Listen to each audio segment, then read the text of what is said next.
은혜를 주셔서 앉아서 얘기할 수 있는 기회를 저에게 허락해 주셨습니다.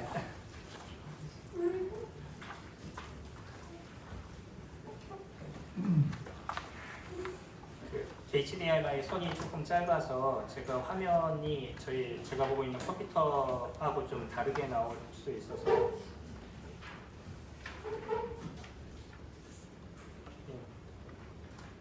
넘어가는 걸 모르면 제가 고개를 자꾸 돌릴 것 같아서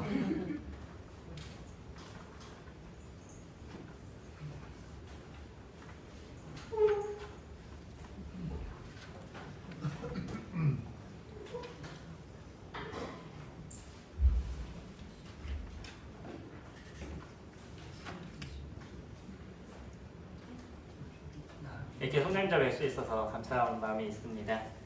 예전에 저 뵀던 거 기억나시나요? 네. 뵀던 게 아니고 봤던 거요. 네, 제가 찾아보니까 2018년도더라고요. 그 이전에 이제 모금 때문에 또 교제한 적이 있었었고 수양회가 그때 강화도죠 아마 제가 기억하는 거 강화도로 기억하는데 그때가 2018년도에 성도님들을 이렇게 뵀었고 그때 주님의 주권에 대해서 에베소서 교제를 같이 드렸던 적이 있습니다. 또 오늘 이렇게 또 불러주셔서 성도님들을 볼 수 있고요. 또 여기 와 보니까 태국에서 봤던 또 형님도 이렇게 뵐 수 있어서 처음에 뵙고서는 인사드리는데 제가 헷갈렸어요. 네, 형님 가정이 부평에 오셨다는 거 제가 소식은 들어서 알고 있었거든요.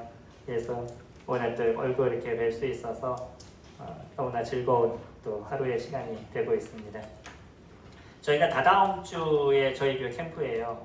네, 다른 교회하고 연합으로 이제 캠프를 하게 되는데 캠프를 위해서 같이 만나서 교제를 하는데 첫 마디가 너무 바쁘지 않았으면 좋겠습니다 라고 얘기하시더라고요. 그래서 메시지 시간이 3시간밖에 안 돼요. 저희는 여기 오니까 5시간이더라고요. 선생님들이 여기까지 오셔서 또 열심히 공부하시는 게 평상시에도 열심히 공부하는 걸로 알고 있는데 또 여기까지 오셔서도 이렇게 말씀을 사모하는 모습이 감사한 마음이 있습니다. 또 덕분에 저도 또 좀 많은 시간 이렇게 교제할 수 있어서 감사한 마음이 있고요. 어떤 교제를 같이 이렇게 드릴까 하다 올해 그 부평교회가 섬김에 대한 부분을 준비하고 계신다라고 얘기를 들어서 그러면 그 부분을 좀 맞춰서 같이 교제를 드리고 싶어서 주님께서 저희들을 부르심에 대한 것들, 부르심의 여러 가지 부분들을 통해서 이 부르심이 우리에게 우리의 삶을 어떻게 변화시키고 우리가 그의 목소리를 어떻게 듣는 인생을 살아갈 것인가 라는 부분들에 같이 교제하면 좋겠다는 생각이 들어서 그의 목소리는 His Voice라는 그 주제로 같이 교제를 드리려고 합니다. 캠프북을 보시면 제가 이렇게 캠프북을 보시면 5시간에 대한 목차가 있으시죠? 요거에 맞춰서 같이 이렇게 교제해 드릴 거고요.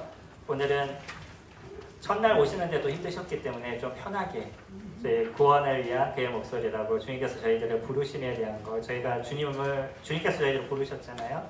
그래서 저희가 주님을 믿을 수 있었던 거죠. 그래서 구원으로 인한 부르심에 대한 부분들을 교제 같이 드리도록 하겠습니다.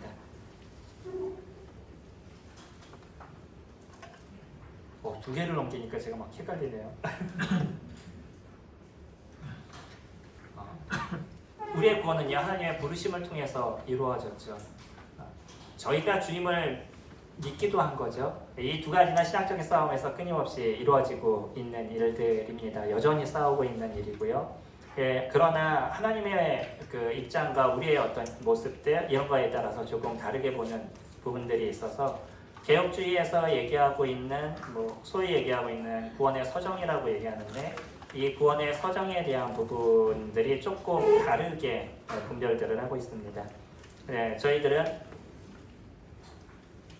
이 구원의 서정에 있어서 제일 먼저 무엇부터 같이 얘기를 하고 있냐면 부르심부터 같이 이야기를 하고 있습니다. 성도님들을 주님께서 부르셨죠. 주님 구원을 받으실 때 성도님들이 교회를 먼저 오셨어요? 아니면 하나님께서 먼저 부르셨어요? 물론 저희가 가기도 했죠. 네, 주님께서 먼저 저희들을 부르시는데 이 부르심에 대해서 개혁주의에서는 뭐라고 얘기하냐면 특정하게 주님께서 구원할 사람만 불렀다라고 이야기를 하고요. 그러나 저희가 성경에서 보면 디모데전서 2장 말씀 같이 보실까요?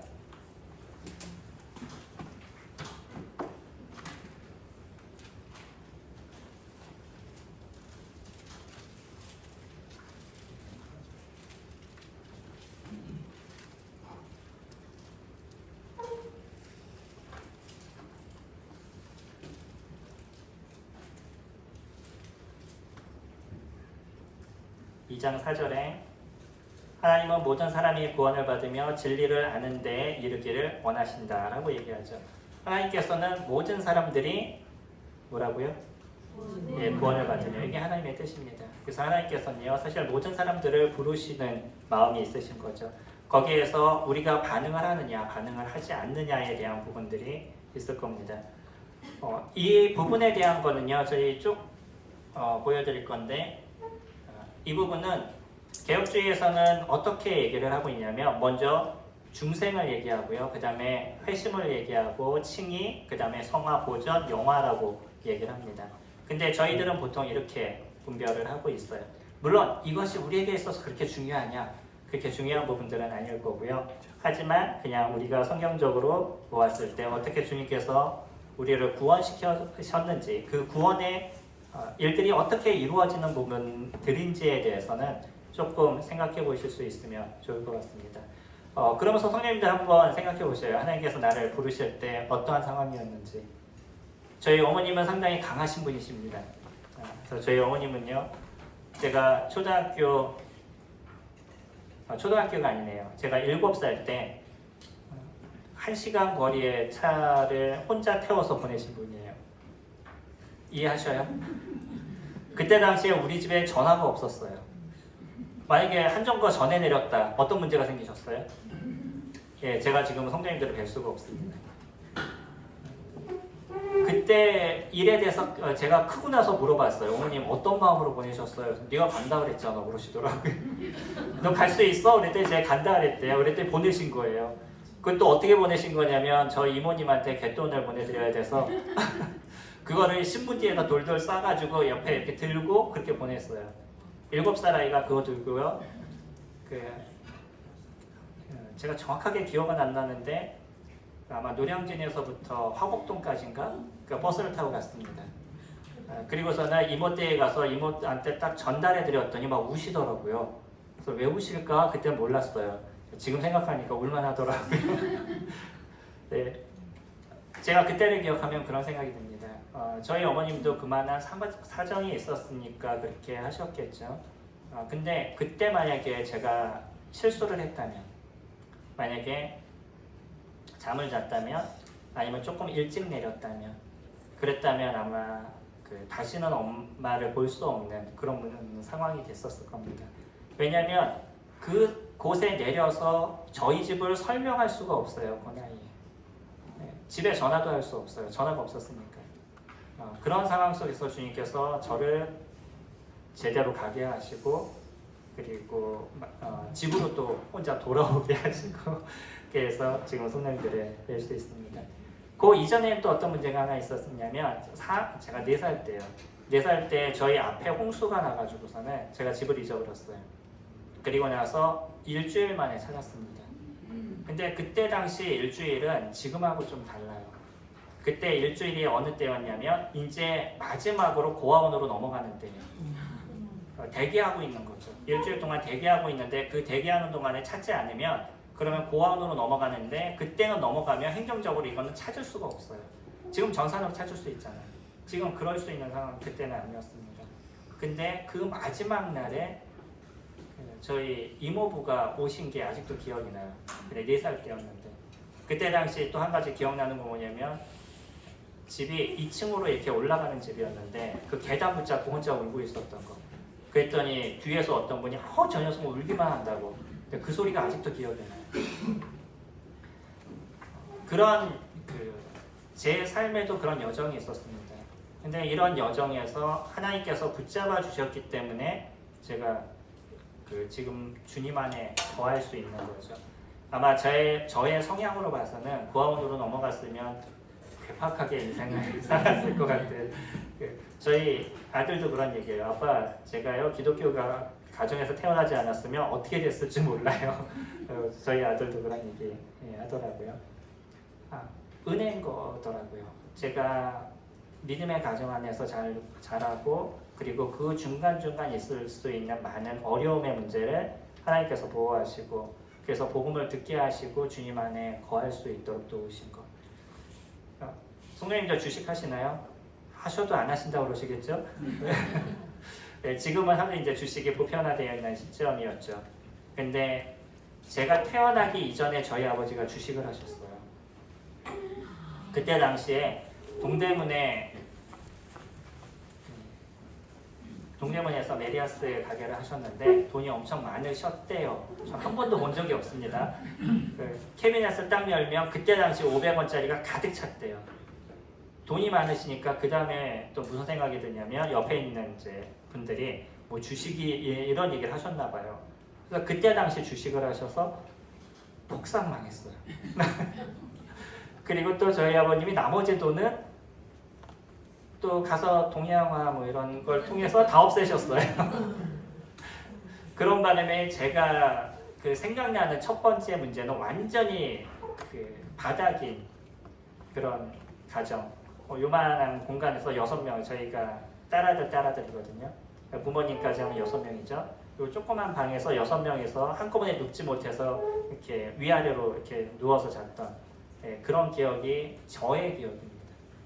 근데 아직도 제가 감사한 건 뭐냐면, 만약에 저희 아버지가 성실하게 그 돈을 갖고 잘 사셨으면 제가 복음을 안 들었을 것 같아요.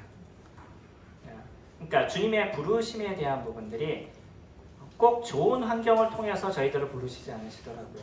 그러니까 저의 삶에서는 그런 어려움의 문제가 우리 가정에서부터 쭉 있다 보니까 저희 아버지께서 결국 나중에 마음이 낮아지시니까 그때 복음을 듣게 되신 거죠. 노량진 교회부터 제가 다녔습니다. 제가 처음 교회를 다닌 게 노량진 교회고요. 6살 때 교회를 처음 제가 나갔었습니다. 그래서 그때 들었던 복음의 말씀이 아직도 기억나는 것들이 있어요.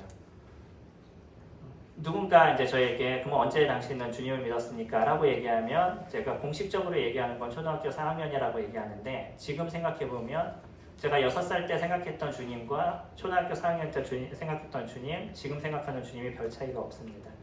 그래서 6살 때 주님을 믿지 않았을까라는 생각을 제가 갖고 있어요.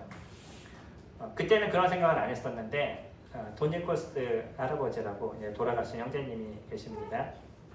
CTI에 오셔서 이렇게 말씀을 전해주신 형제님이신데, 이분이 본인이 4살 때 구원을 받은 걸 확실하게 얘기를 하시더라고요. 4살이라고 우리나라 6살이죠. 호주 분이시니까. 그래서 나도 그때 믿은 믿음이 그게 맞는 거였구나 라는 생각을 나중에 이렇게 가지게 됐습니다. 언제 주님을 믿었던 것, 그것의 날짜를 안다는 것도 중요할 수 있지만, 중요한 건 뭐냐면 주님이 저를 부르셨고요. 그 부르심 속에서 제가 예수 그리스도를 믿을 수 있는 그런 마음을 저에게 허락해 주셨다는 거죠. 그리고 그 믿음이 나에게 이루어지는 순간에 중생이 이루어진 거죠. 거듭남의 역사가 나에게 이루어지고요. 그리고 주님이 저를 친히 의롭다라고 얘기하신 칭의가 이루어지게 된 거죠. 그리고 이제 지금 제가 하고 있는 일이 뭐냐면 성화의 삶을 살아가고 있습니다. 여기까지가 성화죠. 그 다음이 예수 그리스도 그분이 이 땅에 오셔서 우리가 완전해지는 것, 그것을 뭐라고 얘기하냐면 영화다. 저희가 그렇게 표현을 하고 있죠. 주님 오시면 저희들이 완전해질 겁니다. 그러나 그 이전에 저희가 하는 일이 성화의 삶을 살아가고 있는 거라서, 오늘 성도님들과 같이 교제하고 이 시간을 같이 나누는 이런 시간들이 저희들이 성화의 삶이 만들어져 가고 있는 그런 시점에 대한 부분인 거죠. 저희는 하루하루의 어떤 변화가는 시간들을 살아가고 있고요. 그래서 어제보다는 오늘이 조금 더 낫기를, 오늘보다는 내일이 조금 더 낫기를 원하는 마음으로 저희가 주님을 섬겨가고 있습니다. 누가복음 말씀 같이 보실까요? 누가복음 19장 말씀 보시면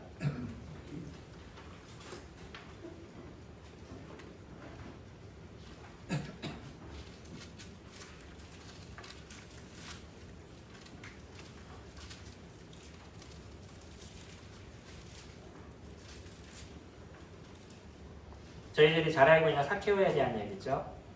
이제 한 절씩 같이 교독할까요? 1절부터 10절까지입니다. 안 눌렀죠? 예.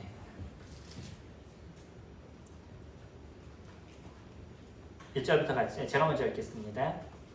예수께서 여리고로 들어가 지나가시더라. 사케오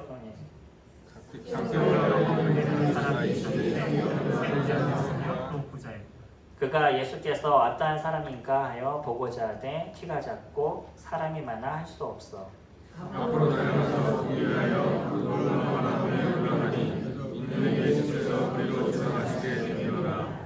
예수께서 그곳에 이르사 쳐다보시고 이르시되 사케오야 속히 내려오라.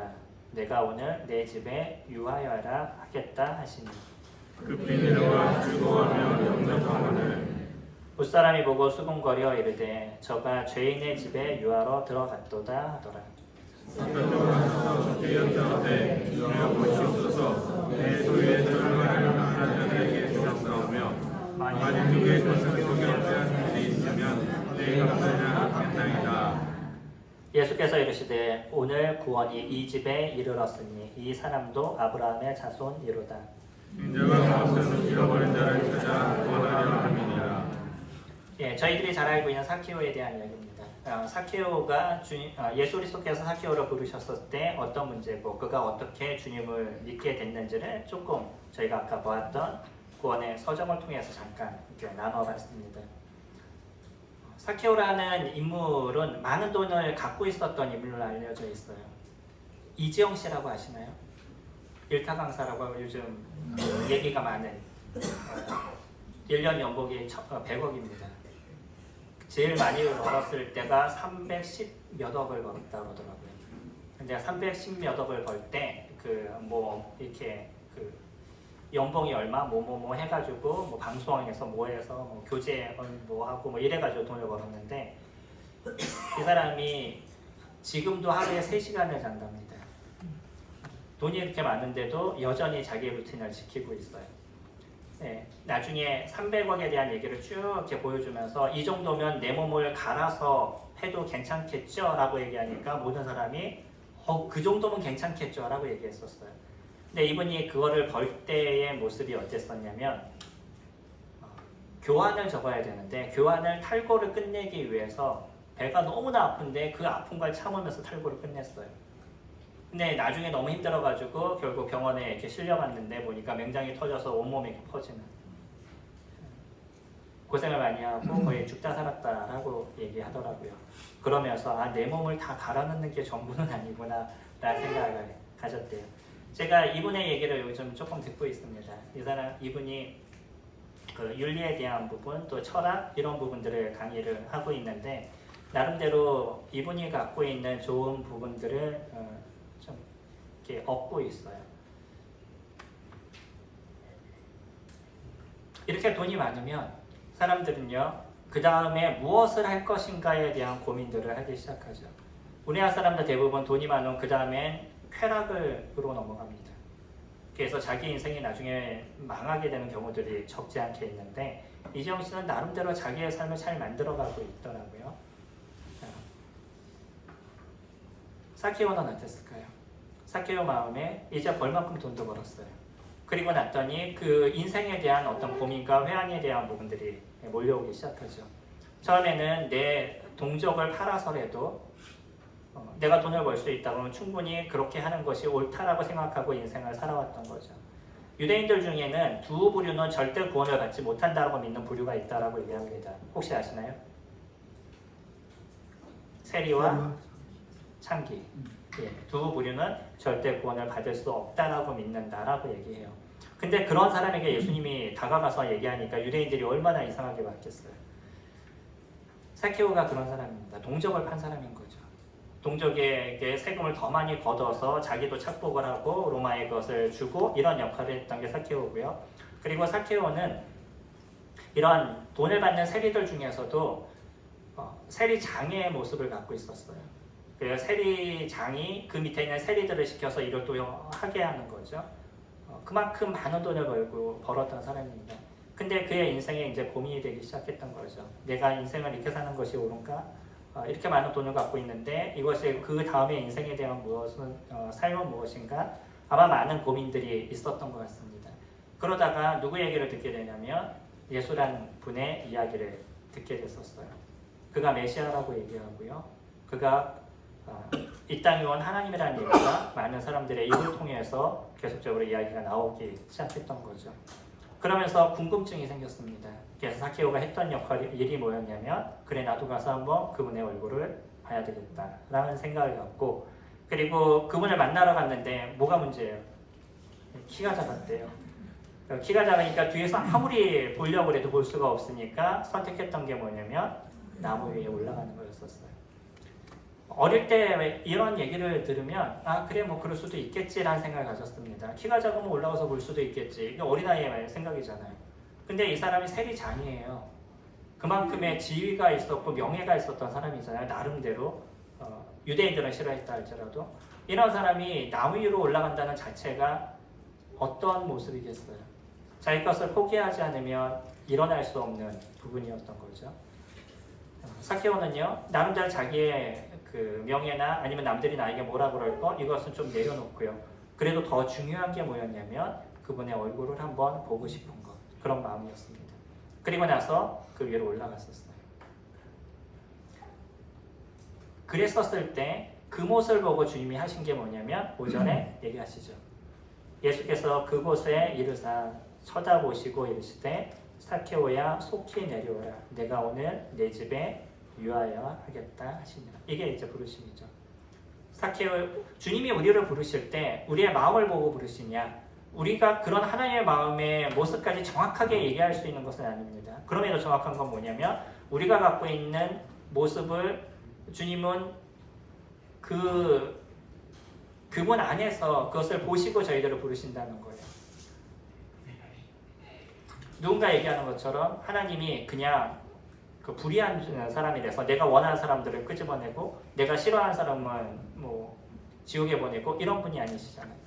우리가 야곱과 에서를 얘기하면서도 성경에서는 그렇게 얘기하죠. 내가 야곱은 사랑하고 에서는 미워했다라고 얘기하잖아요. 그러면 야곱의 입장에서는 감사할 일이지만 에서의 입장에서는 어떻겠어요? 하나님이 그냥 처음부터 무조건 싫어했대요. 그럼 어떻겠어요? 근데 이게 그냥 하나님께서 자기 마음대로 에서를 싫어하고 야곱을 좋아하셨을까요? 그 이면에 숨겨져 있는 실질적인 그 사람들의 그 둘의 모습이 함께 있는 거지 그냥 하나님이 불의하셔서 자기 마음대로 무조건 하시는 그런 분은 아니시는 거예요. 우리가 하나님을 오해하게 되면 그렇게 오해하게 되는 거죠.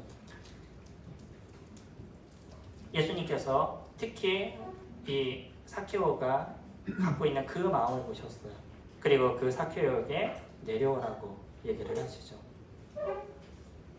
6절에 보시면 급히 내려와 즐거워하여 영접하거늘 9절에 예수께서 이르시되 오늘 구원이 이 집에 이르렀으니 이 사람도 아브라함의 자손임이로다.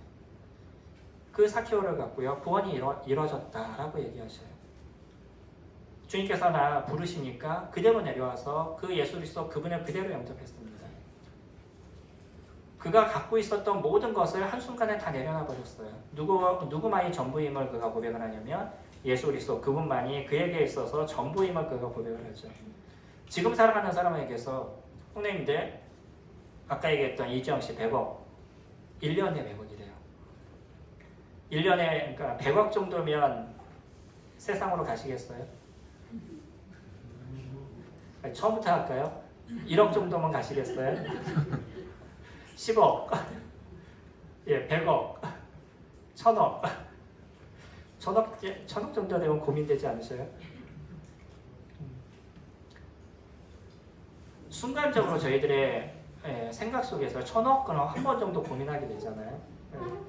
사실 인간적으로 그러지 않을까요? 저희들의 마음에는요 아직도 이 땅에 있는 동안에는 돈과 건강, 명예 이것을 쉽게 떨치지 못하는 게 저희들의 모습인 거죠. 우리 내면에 있는 그런 욕망에 대한 그런 부분인 거잖아요.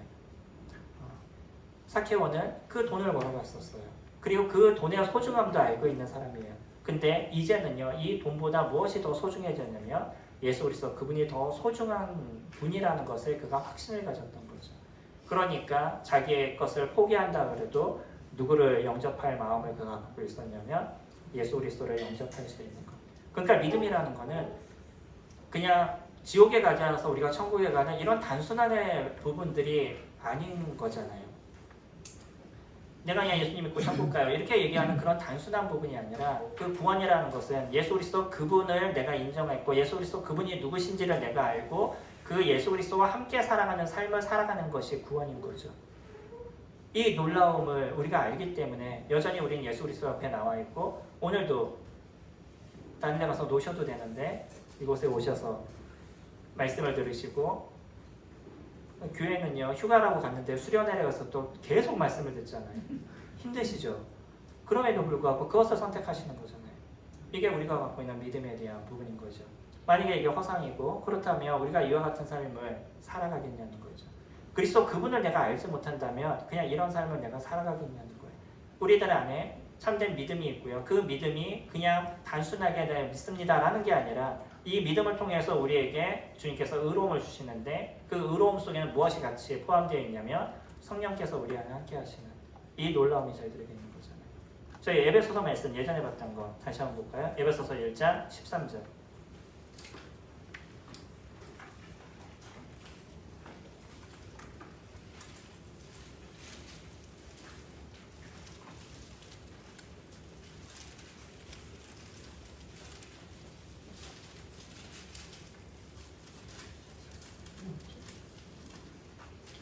(1장 13절에) 그 안에서 너희도 진리의 말씀 곧 너희의 구원의 복음을 듣고 그 안에서 또한 믿어 약속의 성령으로 인치심을 받았으니.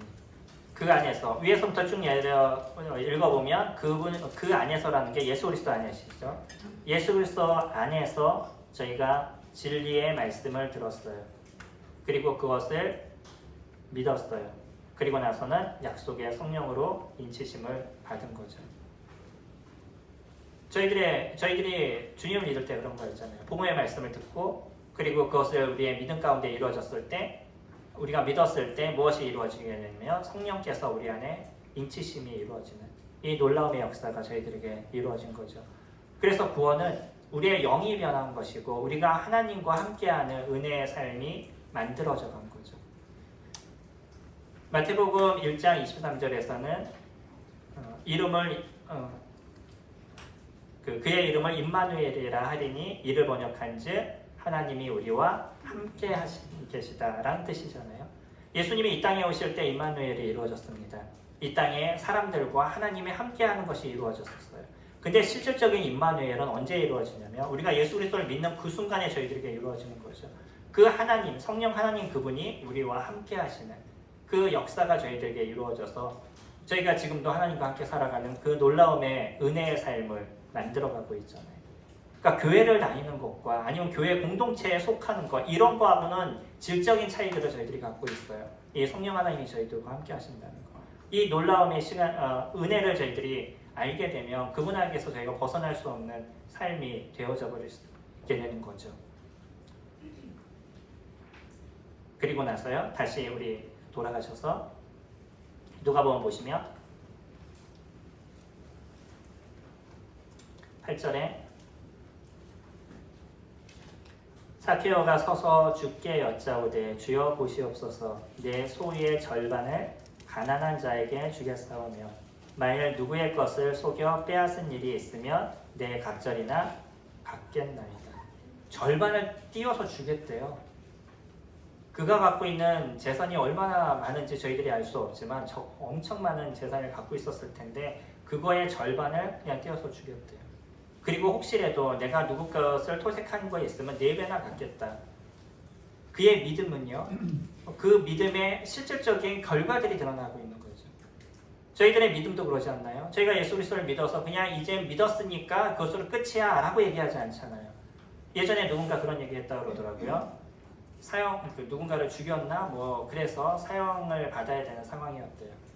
근데 마지막 사형장에서 딱 서가지고 그 사람이 한 얘기. 나는 오늘 죽어도 천국에 가요. 그러면서 죽었대요. 저는 100% 그 사람 주님을 안 믿었다라고 생각합니다. 확신할 수 있는 건 아니지만 전 100%라고 생각해요. 그가 만약에 예수님을 믿었다 그러면 그 순간에 자기의 잘못에 대한 얘기를 먼저 했을 거예요. 당당하게 난 천국에 가요 이렇게 얘기하지 않았을 겁니다. 얼마나 부끄럽고 창피한 일이에요. 자기를 통해서 누군가 죽음을 당했고요. 그것이 하나님 앞에서 얼마나 큰 문제인 거예요. 자기가 그것을 알고 했는지 아니면은 실수를 했는지 모르지만 거기에 대한 분명한 그 고백들, 그 잘못에 대한 고백들이 있었을 겁니다. 근데 그러지 않았어요. 많은 사람들이 난 예수님을 믿었어요. 근데 난 천국에 가요. 이걸 당연하게 생각하고 있어요. 근데 이 땅에 살아가는 사람도 자기를 위해서 살아가요. 평생을. 그러면서 난 주님을 믿었다라고 얘기해요. 이게 주님을 믿은 걸까요? 저희가 성경을 보면요. 전혀 그렇게 얘기하지 않아요. 저희 성경을 쭉 살펴보면서 제가 느끼는 거는 주님을 믿은 사람들의 특징들이 정확하게 드러나요. 그것이 확 드러나느냐 적게 드러나냐 어떤 차이인 것이지 성화의 삶이 믿는 순간부터 이루어지게 되는 거죠. 그게 보이진 않지만 그 싹에 조금씩 드러나는 것들이 우리들 안에서 나타나게 되어져 있어요. 사케오도요. 믿음을 딱 갖는 순간에 자기의 어떤 삶에 대한 고백과 그거에 대한 잘못을 회개하려는 그 문제를 처리하려는 그러한 사케오의 마음이 드러나게 되는 거죠. 내가 잘못한 것에 대해서 정확하게 보상을 하겠습니다 라고 얘기하잖아요. 믿음은 정확하게 그 다음에 성화의 삶으로 이루어지게 되어 있습니다.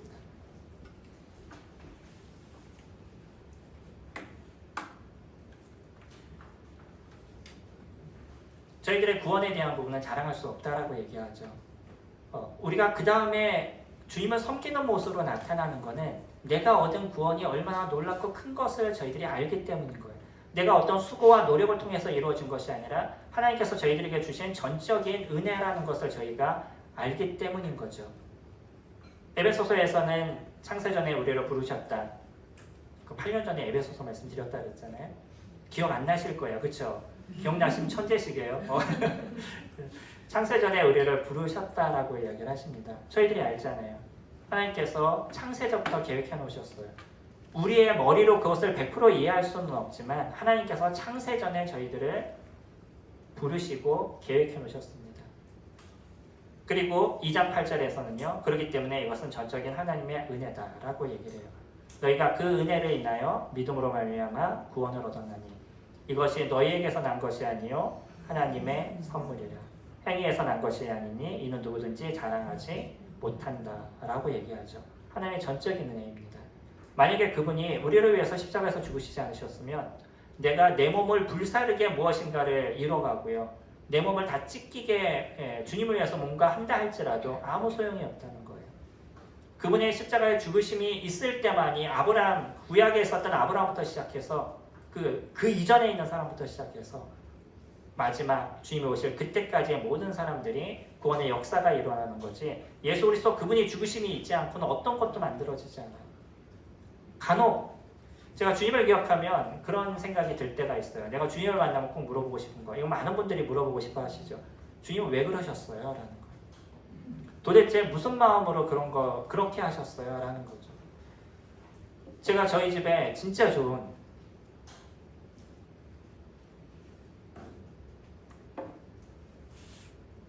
제가 진짜 뭐 애착 인형이 있다고 치면요.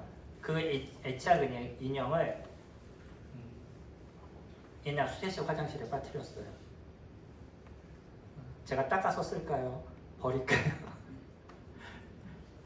수제식이 아니죠. 옛날 재래식 화장실. 제 몽골에 갔더니요. 몽골에 가서 다른 교회를 가는데 아침부터 저녁까지 버스를 타고 갈 만큼 오랫동안 가더라고요. 근데 버스를 딱 한참 가다가 잠깐 서서 화장실을 가라고 이제 내려줬어요. 딱 내렸는데 앞을 쳐다보니까 아무것도 없고 저 끝에 뭐 요만한 건물 하나 있어요. 동그라니. 가봤더니 거기가 화장실이에요. 네. 여기 여자 화장실, 여기 남자 화장실. 그래서 여자가 한 3칸, 남자가 3칸인데 들어가니까 밑에는 통이에요. 아시나요? 여기 있는 소리가 여기까지 들리나? 그래서 진짜 오랜만에 제레스 화장실을 제가 갔었는데 쉽지 않더라고요. 진짜 오랜만에 갔더니 거기에 제가 갖고 있는 좋은 게 떨어졌어요. 그거 닦아서 쓰겠어요? 버리죠. 주님이 우리를 생각할 때 우리가 갖고 있는 이 죄에 대한 모습이 제가 생각하는 그것보다 더 더러웠을 거예요. 그리고 주님은 나는 그 인형을 만들 수가 없어요. 돈을 주고 살 수는 있지만 만들 수 있는 존재는 아니에요. 근데 하나님께서는 사람을 만들 수 있는 존재잖아요. 사람을 만들 수 있는 존재가 얼마든지 다 없애고요. 저희가 노아의 홍수를 알잖아요. 사람을 없애려면 한순간에 없앨 수 있는 게 주님이신 거죠. 다 없애고 새로운 인류를 만들면 되잖아. 왜 굳이 노아의 가족을 남겨놔가지고 또 지금같이 이 말 안 듣는 사람들이 넘쳐나게 만들었을까? 하나님의 마음을 다 이해할 수 없을 것 같아요. 그러나 확실한 건 뭐냐면 하나님의 그 참으심과 그 아를 예수 그리스도를 저희들에게 주심과 그리스도의 그 죽으심이 있었기 때문에 그 은혜가 있었기 때문에 제가 그 구원을 얻고 지금 그 구원의 은혜 가운데서 살 수 있는 즐거움이 저에게 있는 거죠. 다른 것이 없어도요 충분히 그것만으로 해서 하나님께 감사할 수 있을 것 같아요. 아까 말씀드렸잖아요. 저희 아버지가 실수만 안 하셨으면 전 100억 이상이었습니다. 저희 집이. 그 답심리에 집이 있었고요. 저기 선산이 있었었고 제가 아는 것만 좀 몇 개였었어요.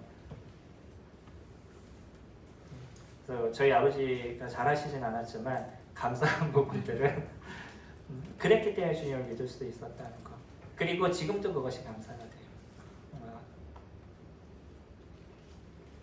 그래서 하나님의 부르심이 저에게 없다면 저희들의 구원도 이루어지지 않을 것인 거죠.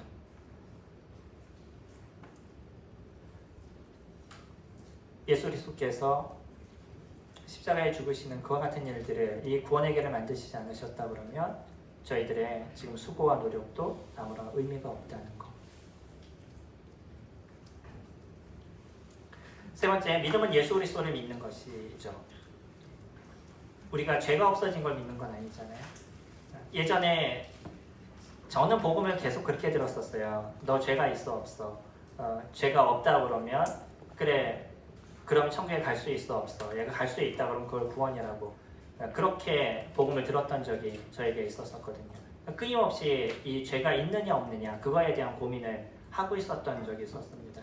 근데 이런 고민을 하면서 어릴 때도요 생각을 하게 되는 게 그럼 내가 죄가 있는 건 없는 걸 믿는 게 왜 구원이 되어야 되지? 라는 고민을 했던 적이 있었어요. 선생님들 어떠셔요? 선생님들이 바르게 저희가 주님을 알고 있기 때문에 이런 부분들은 충분히 다 건너뛴 부분들이지만 간혹 아직도 죄가 있느냐 없느냐 이것을 갖고 생각하는 부분들이 있을 때가 있더라고요. 그것도 구원의 한 부분일 겁니다.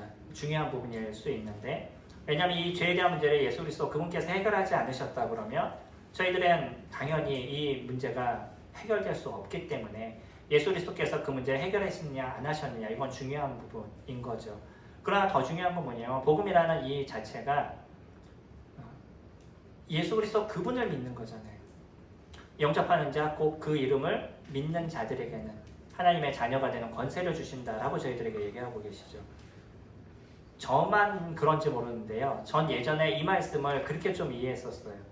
뭐라고 이해를 했냐면 영접하는 자 곧 예수님이 십자가에서 죽으신 것을 믿는 것을 이렇게 전 이해를 했었어요. 똑같은 구절을 보는데 자꾸 그렇게만 생각을 갖고 있었어요.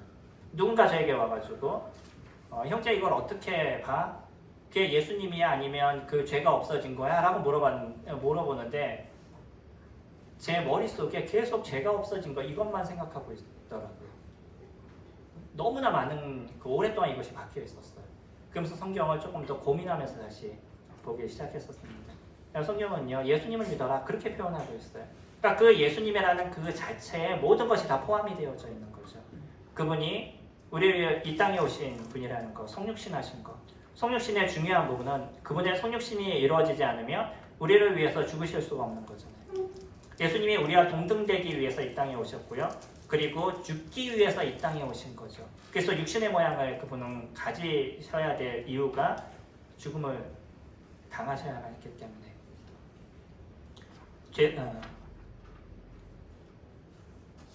피 흘림이 없은즉 죄사함이 없다라고 얘기하잖아요.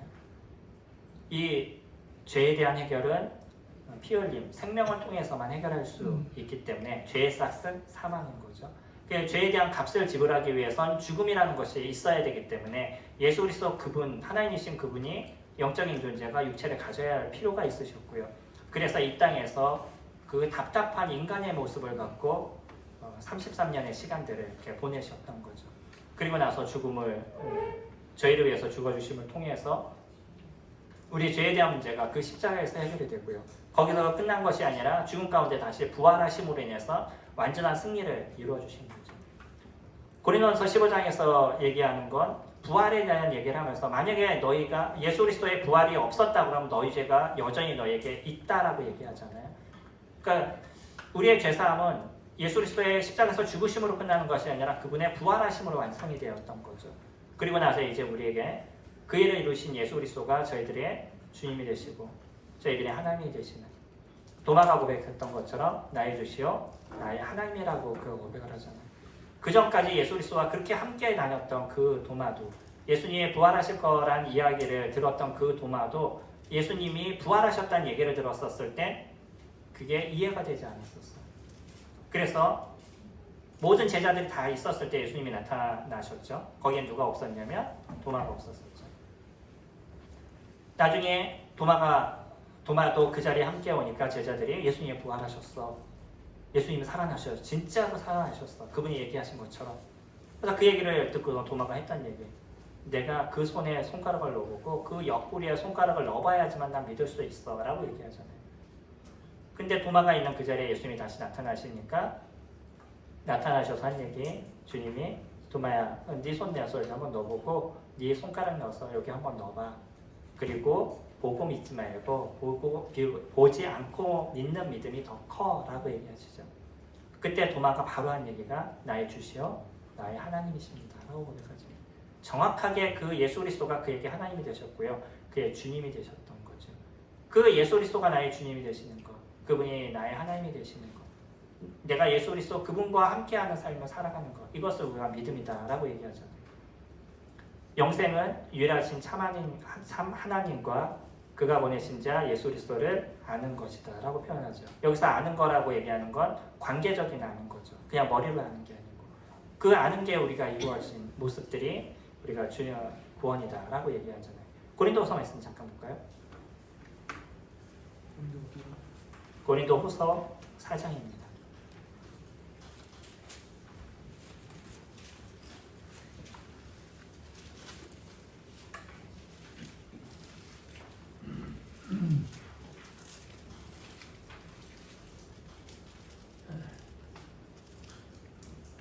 바울이 고린도후서는 자기의 그 사도권에 대해서 계속 변론하고 있는 그러한 장인 거죠.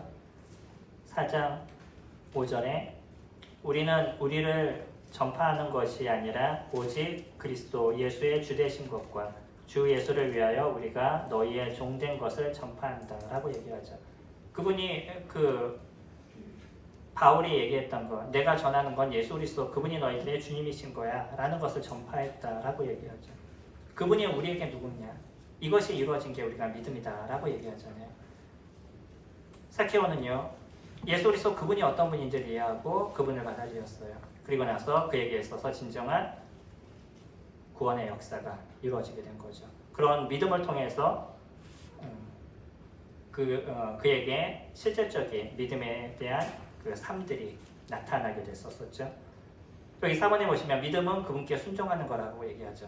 요한복음 3장 36절, 아들을 믿는 자는 영생이 있고 아들을 순종하지 않는 자는 영생을 보지 못하고 도리어 하나님의 진노가 그 위에 머물러 있다라고 얘기하잖아요.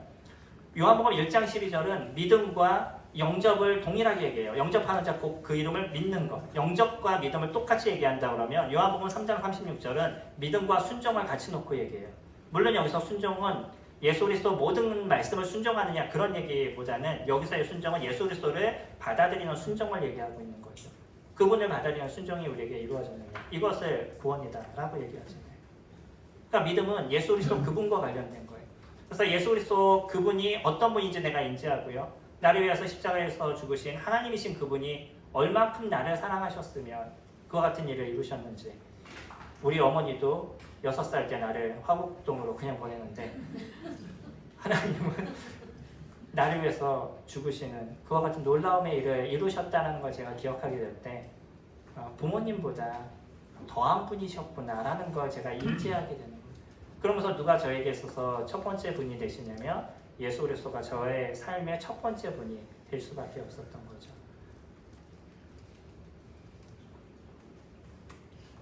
네 번째로요. 부르심은 성화의 길로 이끈다라고 얘기합니다. 삭개오는요. 우리가 살펴봤던 것처럼 자기의 소유를 가난한 사람에게 나누어 주었어요. 근데 성경의 여러 사람들을 돌아보면 거기에 대한 결과가 나타나는 게 상당히 많아요. 우리 군대 들린 자라고 얘기하는 그 가나다 지역에 있었던 그 군대 들렸던, 군대 집혔던 뭐 이런 표현을 쓰잖아요. 그때 귀신에 사로잡혔던 그 사람 얼마나 많은 귀신이 들렸는지 군대가 들어있다라고 얘기할 정도로 엄청난 그 귀신을 쉰 그런 사람이었었는데 이 사람이 나중에 귀신을 예수님께서 쫓아내 주셨을 때 그때 그가 예수님을 쫓기를 원했었어요. 한번 볼까요? 마가복음 5장인데요.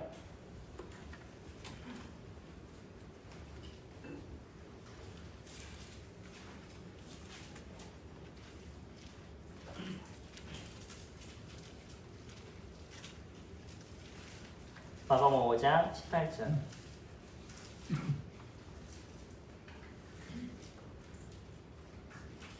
예수께서 배에 오르실 때 귀신 들렸던 사람이 함께 있기를 간구하였으나 허락하지 아니하시고 그에게 이르시되 집으로 돌아가 주께서 내게 어떻게 큰 일을 행하사 너를 불쌍히 여기신 것을 내 가족에게 알리라 하십니다. 예수님을 쫓겠다라고 얘기했더니 나 이제부터 예수님을 따라다니겠습니다 라고 얘기했더니 예수님께서 아니 그러지 말고 너의 동네로 가서 내가 너에게 어떤 일을 했는지 그 큰 일에 대해서 너희 가족과 너희 식구들에게 이야기를 해줘라고 얘기하시죠. 그가 주님을 믿고 났었을 때 거기에 대한 실질적인 행동들이 나타나게 되잖아요. 마가복음을 보면서는 제가 좀 고민을 한 적이 있었습니다. 왜냐하면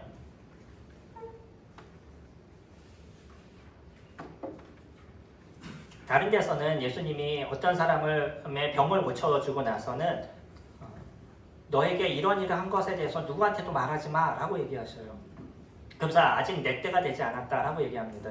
근데 이 귀신 잡힌 자에게는 뭐라고 얘기하냐면 너희 동네에 가가지고서는 이것을 얘기를 해 라고 얘기하셔요. 이거에 대한 좀 이해가 좀 안 됐었어요 개인적으로. 근데 나중에 보니까 이 지역은 유대인 지역이 아니고요. 그 데가볼리라 그래서 10개의 고을이 모여져서 하나의 그 나라를 형성하는 듯한 그런 곳이었었어요. 그 데가볼리 지역이었기 때문에 여기는 유대인의 땅이 아닙니다. 실질적으로. 그러니까 예수님은 유대인 땅이 아닌 곳에서는 그 사람들에게 예수 그리스도를 선포할 것에 대해서 얘기하시지만 유대인 지역에서는 그때가 되기 전까지 그 침묵할 것에 대해서 얘기하셨던 거예요. 그 지역에 가서 얘기하라고 얘기하십니다. 그리고 이 친구는 예수님께서 얘기하신 그 얘기를 듣고 그 지역에 가서 예수님이 어떠한 큰 일을 행하시는 그런 분인지 그분이 이 땅에 오신 누구인지에 대해서 정확하게 선포하는 일들을 했었죠. 사마리아 여인 아시죠? 사마리아 여인도요. 그가 예수님을 믿고 나서는 바로 어디로 갔냐면 그 고을로 다시 들어가게 돼요. 동네로 들어가서 내가 메시아를 만났다라고 선포를 하잖아요. 그 더운 시간에 와서 우물에서 물을 길렀던 그 여인이 예수 그리스도 그분이 메시아인 걸 인정하고 나서는 알게 돼서는 바로 고을에 가서 예수님에 대해서 선포하는 일들. 바울도 그랬었죠. 바울도요. 예수님 믿는 사람들을 잡아서 감옥에 넣기 위해서 다메섹으로 가던 사람이 거기서 거듭나고 나서는 바로 그 다음부터는 예수님이 주님이신 것 그것에 대해서 선포하는 일들을 이루었었죠. 성경에 보면요. 주님을 믿고 나서 그 다음에 어떠한 일들을 이뤄가는지를 정확하게 봐요. 그러니까 믿음이라는 자체는 그냥 예수 그리스도를 믿고 난 천국에 갑니다로 끝나는 것이 아니라 그 이후에 있는 문제들 그러니까 우리의 삶이 그리스도 안에서 어떻게 살아가는지에 대한 것들을 보여주신다는 거예요. 주님은요. 우리를 구원하신 목적에 대한 부분이 단지 저희들을 천국으로 데려가는 것이 아니잖아요. 우리가 창세기의 모습에서도 예수님께서 아담과 하와를 만드셨을 때 그들과 함께하고 싶었던 것, 이것이 하나님의 마음이셨던 거죠. 우리를 구원하신 목적도 하나님이 저희들과 함께 하시기를 원하신다는 거예요. 그냥 우리를 천국에 갖다 놓는 게 아니라 그곳에서 하나님과 함께하는 삶을 살아가기를 원하시는 것, 이것이 구원에 대한 일들인 거죠. 그럼 이 땅에서 우리는 무슨 삶을 살아가느냐? 여전히 저희들은 예수 그리스도 그분이 어떤 분인지를 드러내고요, 우리의 삶을 통해서 그리스도가 나타나는 인생을 살아가게 되는 거죠. 사도행전은 사도들이 예수님이 주님의 나라로 가시고 나서 그 이후에 예수 그리스도를 선포하는 일들을 이루는 그런 역사에 대한 부분을 보여주고 있잖아요. 예수님이 이 땅에 계실 때 예수님을 버렸던 게 사도들이었었어요. 근데 예수님이 주님의 나라로 가시고 났더니 그때는 목숨을 내놓고 주님을 위해서 살아요. 너무나 놀라운 거죠. 이 그 삶에 대한 부분을 보면 이제는 그리스도와 함께 살아가기 때문에 그거로 인해서 충분한 그 만족을 누리는 그런 제자들의 모습이었던 거죠. 성령이 그들에게 함께 하시고 성령 하나님이 그 안에 존재하게 됐었을 때 이 땅을 살아가는 그 삶의 목적이 그리스도를 위한 삶이라는 것들이 정확하게 정리가 됐던 것들, 이게 이제 사도의 모습인 거죠. 저희들도 예수님을 믿고 나서 이젠 성화의 삶을 살아갑니다. 이 성화 속에선 당연히 주님을 드러내는 모습들이 될 수밖에 없죠. 내가 그리스도를 닮는 모습이 되고 그리스도와 함께하는 모습이 되니까 무엇인가 달라진 모습이 되잖아요. 저희 교회는요,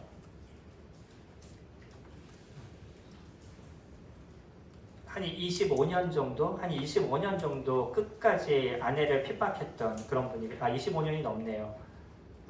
한 30년이 넘으신 것 같아요. 결혼하시고 나서 끊임없이 아내를 핍박하셨는데 자매님이 끝까지 견디셨어요. 30여 년을 견디셨어요. 충분히 이혼을 하실 수 있는 그런 상황이었는데도 참으셨더라고요. 근데 그 참으심으로 인해서 아직 첫째는 여전히 교회를 안 나오고 있는데 둘째가 믿음을 잘 섬기고 있어요. 주님 안에 잘 섬기고 있고 한 2년 전에 그 남편분이 주님을 믿으셨어요. 진짜 놀라운 역사였었는데 성도님들이 가서 거기 신방을 가면 바닥에 이렇게 대자로 놓으셔서 안 일어나시는 보통은 그냥 방이라도 들어가잖아요.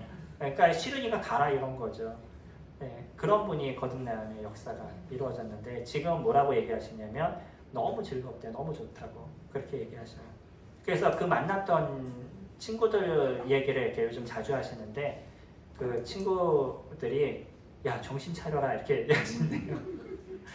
그동안 맨날 같이 술 마시고 뭐 이렇게 놀던 사람이 완전히 다 변했으니까 뭔가 변함의 모습이 있는 거예요.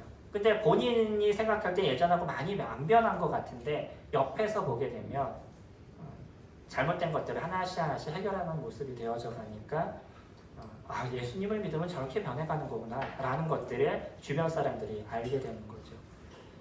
우리는 우리의 몸을 통해서 주님을 드러내는 모습들을 가져갑니다. 여전히 잿덩어리고요. 여전히 죄 가운데 있는 존재들이고, 그리고 이 죄에 대한 문제가 저희들의 신앙을 끊임없이 끌어내리는 일들을 이뤄가고 있는데, 그런 속에서도 저희가 오늘 하루 오늘 봤던 말씀을 통해서 그리스도를 보게 되고 나의 어떤 잘못된 모습을 다시 한번 살펴보게 되고 주님 앞에 그것을 내려놓고 회개하고 돌이키는 그런 삶을 살아가는 게 저희의 모습이죠.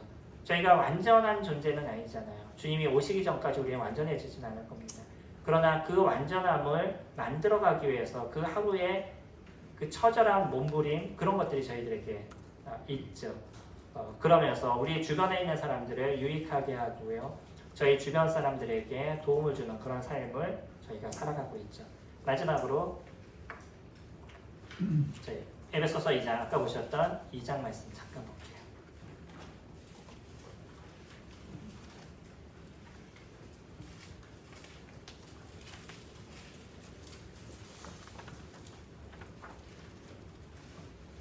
(2장 10절에)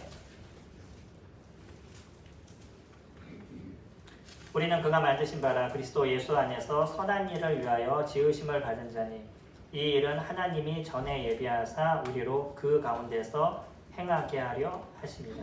우리는 그가 만드신 바라 그리스도 예수 안에서 선한 일을 위하여 지으심을 받은 자니라고 얘기하죠. 디도서도 그렇게 얘기하고요. 저희들을 구원하신 목적이 무엇이냐 그러면 선한 일을 위해서 구원했다라고 얘기하십니다. 그래서 저희가 주님을 믿으면서 그 선함을 하루하루 만들어가는 모습이 되어져 가는데 이것이 성화에 대한 부분인 거죠. 주님은 저희들의 부르심을 통해서 하나님의 자녀가 되게 하시고요. 그 자녀의 삶을 살아갈 수 있도록 이렇게 도우셔서 이제 저희가 섬김이 선택이 아니라 필수인 삶이 저희들에게 일어나게 된 거죠. 성님들도 오늘 이 2박 3일의 시간을 통해서 또 함께 섬기고 교제하고 나눔의 시간들을 가지시고 또 이러한 시간을 통해서 우리의 어려웠던 것들이 해결이 되시고 또 그뿐만 아니라 함께 섬김을 이뤄가는 이런 귀한 시간들을 만들어 가신다라고 생각이 됩니다. 내일 모레까지 이어지는 시간 속에서 주님의 부르심이 우리들의 삶을 어떻게 변화시키고 만들어갈지를 더 고민하고 생각하기를 원합니다. 잠시 기도하겠습니다.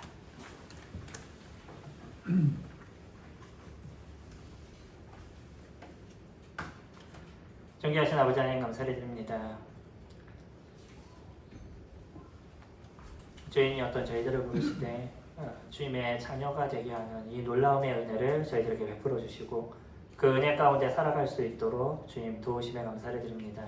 오늘 하루의 이 시간도 또 주님을 볼 수 있는 은혜를 저희들에게 주심을 통해서 그리스도가 어떠한 사랑을 저희들에게 베풀어 주셨고 그분이 저희들의 마음을 어떻게 새롭게 하시는지를 저희들이 경험해 나가도록 도우심에 감사를 드립니다. 또 주님의 부르심을 받은 우리 귀한 형제님들과 또 자매님들과 이 귀한 2박 3일의 수양회를 함께 할 수 있도록 도우심에 감사를 드립니다. 이 시간을 통해서 주님을 섬기는 은혜를 저희들이 더 기억할 수 있도록 인도하시고 매일의 삶에 주님이 주시는 즐거움을 누리는 시간들이 될 수 있도록 도우시려 합니다. 2박 3일의 모든 시간 가운데 함께 하시고 도우셔 주님 의지합니다. 예수님의 이름으로 기도드렸습니다. 아멘. 수고하셨습니다.